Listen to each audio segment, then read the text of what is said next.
अफ़गानिस्तान की हमने बहुत मेज़बानी की, हमारे पास 30 लाख के करीब अफ़गान मौजूद थे। तो हमारी इकॉनमी में अब इतनी जान नहीं रही, दुनिया भर की जो इकॉनमी है वो लोगों को बर्दाश्त नहीं कर पा रही।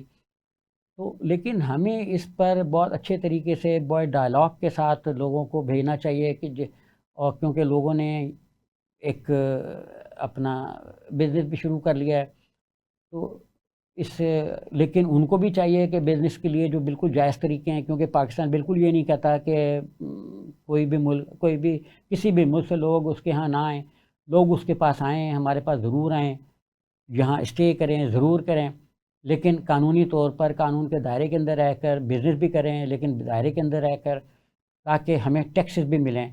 क्योंकि अभी तक देखें कि बिलियंस ऑफ डॉलर्स का कारोबार हो रहा है। हम जब मुड़ के देखते हैं तो अफ़गानिस्तान में हर चीज़ जो है वो स्टेबल है, डॉलर स्टेबल है, इकॉनमी उनकी स्टेबल है, लेकिन इस तमाम बिज़नेस के बावजूद हमारी इकॉनमी में कोई चीज़ ऐड नहीं हो रही। तो हमें इस चीज़ पर थोड़ी-सी तवज्जो देनी है कि ये हम थोड़ा-सा जो है वो अ, इस पे आगे आएँ। अच्छा, अब मैं ज़िक्र करूँगा, मैंने बिल्कुल मज़मून के स्टार्ट में कहा था कि हम अपना इंडिया में जो एक मामला चला वक़्फ़ बिल का, अब उस पर इस वक़्त इंडिया में जो सुप्रीम कोर्ट है, वो वहाँ की जो 3 रुकनी पैनल सुप्रीम कोर्ट का समाअत कर रहा है। इस कोई तकरीबन 100 के करीब कहा जा रहा है कि 14 कुछ तरफ से है कि शायद 14 एप्लीकेशंस आई हैं, लेकिन अब बाज़ाब्ता तौर पर बताया गया कि 100 के करीब एप्लीकेशंस की तादाद हो गई है। पहले ये पॉइंट उठा कि ये सुप्रीम कोर्ट ना सुने या सुने, ये खुद सुप्रीम कोर्ट ने उठाया। तो फिर सुप्रीम कोर्ट ने कहा कि चूँकि बहुत सी हाई कोर्ट्स में भी मुकदमे चल रहे हैं और उनकी तादाद भी कम हुई, 2000 है। तो फिर कहा गया कि नहीं, सुप्रीम कोर्ट ही सुन ले, क्योंकि फिर वो इतनी हाई कोर्ट्स में जाके कहाँ पे मतलब इसको रेजोल्यूशन मिलेगा, इसको सॉल्व करना, रिजॉल्व करना बड़ा मुश्किल हो जाएगा। तो बेहतर है कि सुप्रीम कोर्ट ही सुने। सुप्रीम कोर्ट ने पहले दिन वही तकरीबन सवाल उठाए जो पार्लियामेंट के अंदर जो वहाँ के अपोजिशन इत्तेहाद है वो उठाता रहा। और जो वहाँ के अपोजिशन इत्तेहाद है उन्होंने मुसलमानों का केस बड़ा अच्छा लड़ा। खुद जो मतलब हिंदू वकील हैं उन्होंने भी मुसलमानों का केस बहुत अच्छा लड़ा, क्योंकि जो वहाँ के टेररिस्ट टाइप हिंदू हैं जो भारतीय जनता पार्टी से मुंसलिक हैं या आरएसएस से मुंसलिक हैं, उनकी तादाद बहुत थोड़ी है, लेकिन वो बहुत ट्रेंड और तलवारों से मुसल्लह हैं।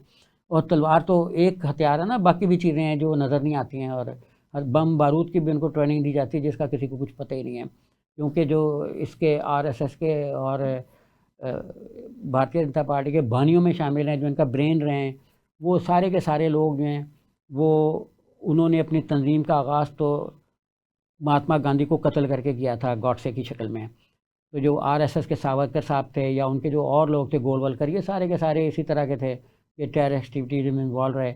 और जो एक कमीशन बना था 1819 में अमेरिका ने बनाया, सॉरी उसने बनाया था अपना ब्रिटेन ने, तो उसमें भी ये चीज़ साबित हो गई थी कि ये टेररिस्ट हैं और इनकी एक्टिविटीज़ जो हैं वो बम धमाकों के मवाद की स्मगलिंग की हैं।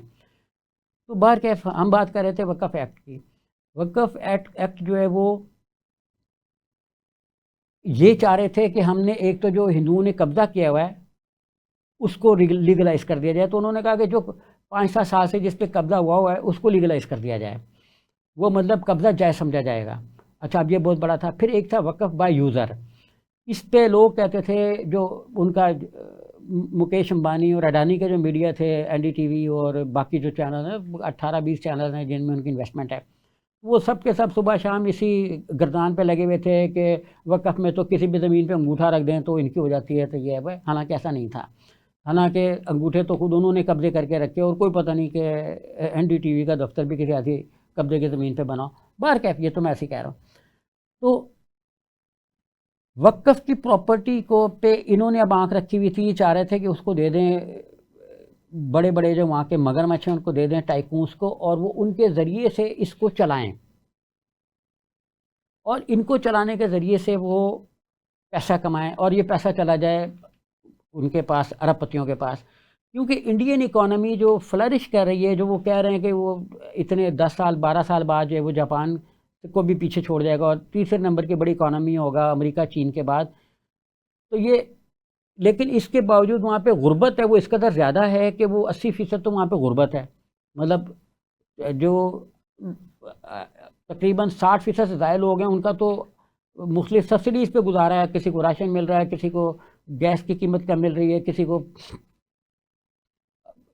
कुछ मतलब इस तरह के अभी जैसे पैकेज दिया है 60 लाख लोगों को। तो इस तरह की चीज़ें वहाँ पे हो रही हैं क्योंकि वहाँ गुर्बत भी बढ़ रही है और ऊपर जो अरबपति है उनका पैसा बढ़ रहा है।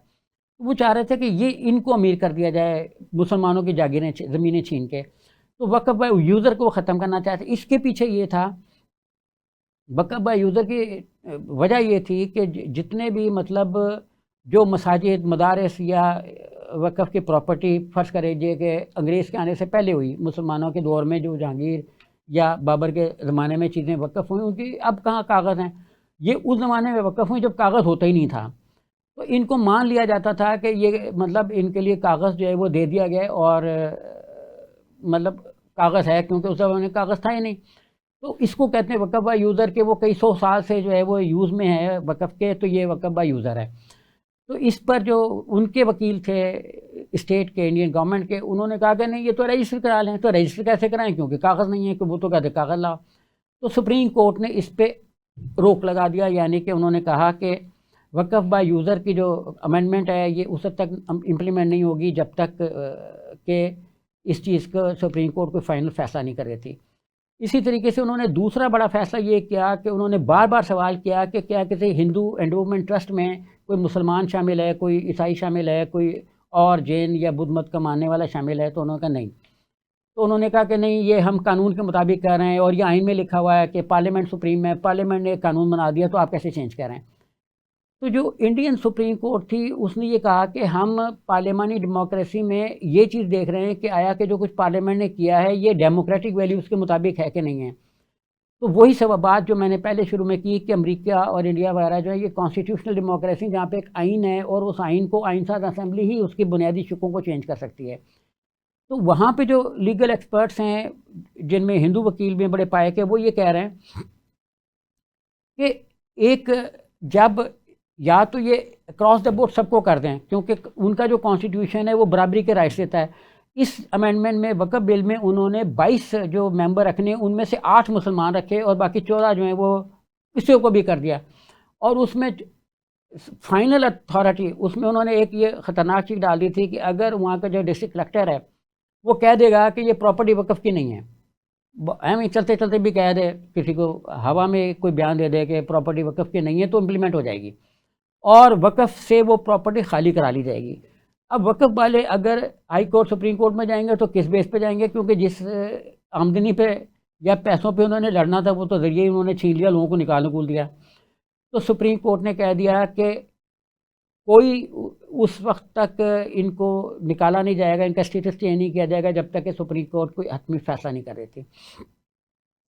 एक और सुप्रीम कोर्ट ने इसी से जुड़ा हुआ ये कहा कि आप अगर चलें 12 मेंबर मुसलमान रख लेते और 10 मेंबर उसमें गैर मुस्लिम शामिल कर लेते, तब भी हम मान लेते कि अक्सरियत उनकी है। अब इंडियन गवर्नमेंट ने तो ये लॉ उस वक्त बनाया जब काफ़ी बकौल उनके, हमने इस पर 1.5 साल गौर किया। तो जब 1.5 साल गौर किया तो वो सुप्रीम कोर्ट में एक सवाल का जवाब नहीं दे सके जो 1.5 साल गौर करते रहे। फिर उन्होंने कहा कि अच्छा चलो ठीक है, हमें 1 हफ़्ता दे दें। मतलब वो 1 हफ़्ते में कौन सा उसमें से तेल निकाल लेंगे कि क्या कर लेंगे, कि कौन सी शिक उसमें से ढूंढ लेंगे जो वो 1.5 साल में नहीं ढूंढ सके। और इस पर 12-12 घंटे पार्लियामेंट में, इंडियन लोकसभा में और राज्यसभा में बहस हुई, लेकिन वो किसी एक सवाल का जवाब नहीं दे सके। अब भी ना रोस्टम पे खड़े होकर जजों के सवाल के जवाब दे सके, ना मतलब पार्लियामेंट में खड़े होकर कांग्रेस का जवाब दे सके। बस ट्रोलिंग हो रही है इस वक्त। इंडिया में सबसे ज़्यादा ट्रोलिंग जो है वो जजों की हो रही है। तो दुआ करें कि सुप्रीम कोर्ट अपने फ़ैसलों पर कायम रहे, क्योंकि वो अभी माहौल बदलने वाला है और मे बी के चीफ जस्टिस जो है वो रिटायर हो जाएं। तो उस पे फिर किरण रिजिजू जो वहाँ के बिल पेश करने वाले हैं, उन्होंने ये धमकी भी दी है कि फिर हम भी मुदाखलत करेंगे। तो देखते हैं, मज़ा आएगा कि इंडिया की पार्लियामेंट में क्या मुदाखलत होती है। आपको तो याद है ना कि जब नरेंद्र मोदी ने एक दफ़ा पहले मुदाखलत की थी तो 4 जजों ने बगावत करके वहाँ पे प्रेस कॉन्फ्रेंस की थी, जिसके लोग जो बाद में चीफ जस्टिस भी बढ़ गए थे।